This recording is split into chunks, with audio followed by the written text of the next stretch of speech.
If you're a parent that's been scrolling this week, then you've probably seen that there's a new vaccine schedule for children. And it's moments like these that leave most of us really confused with just like, tell me what's going on. Let's dive in.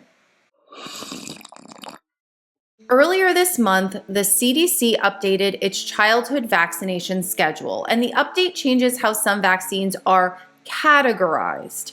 Rather than being universally recommended for all children, some are now listed as recommended based on risk or as something to discuss with a child's provider. Here we go.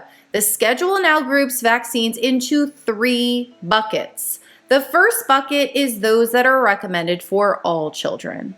The next bucket, those recommended for higher risk kids. And the final bucket are those meant for shared decision making. The article also points out that these are recommendations, not requirements, and that vaccine availability and insurance coverage haven't changed. Because of this shift, some medical organizations responded publicly. You might be seeing it yourself, which is why parents are seeing different reactions to the same update.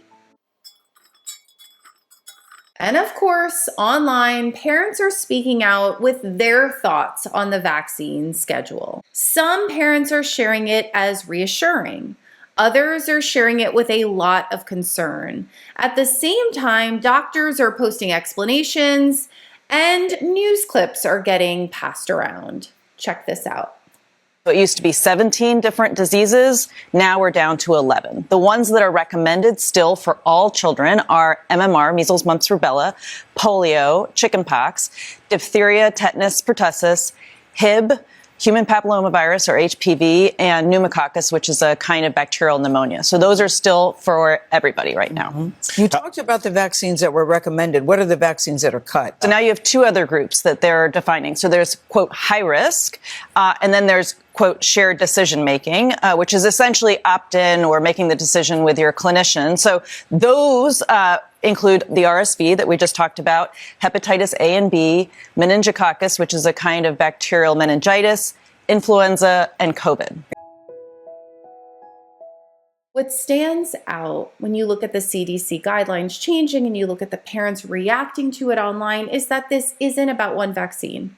This isn't about one specific decision. This is about history and emotion underneath a topic that many of us have been talking about for a long time.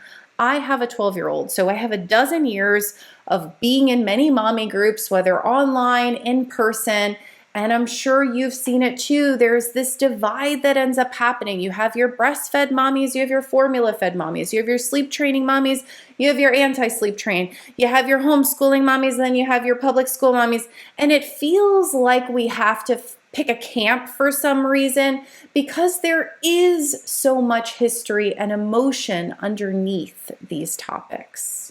Part of what we're doing here on The Village is slowing these moments down just enough to separate what actually happened with the meaning and the layers that are added to it. So this is where the story sits for now, and we'll watch as it unfolds, and I'll be here to bring context as it does. I hope that you have a fabulous weekend, and I will see you on Monday.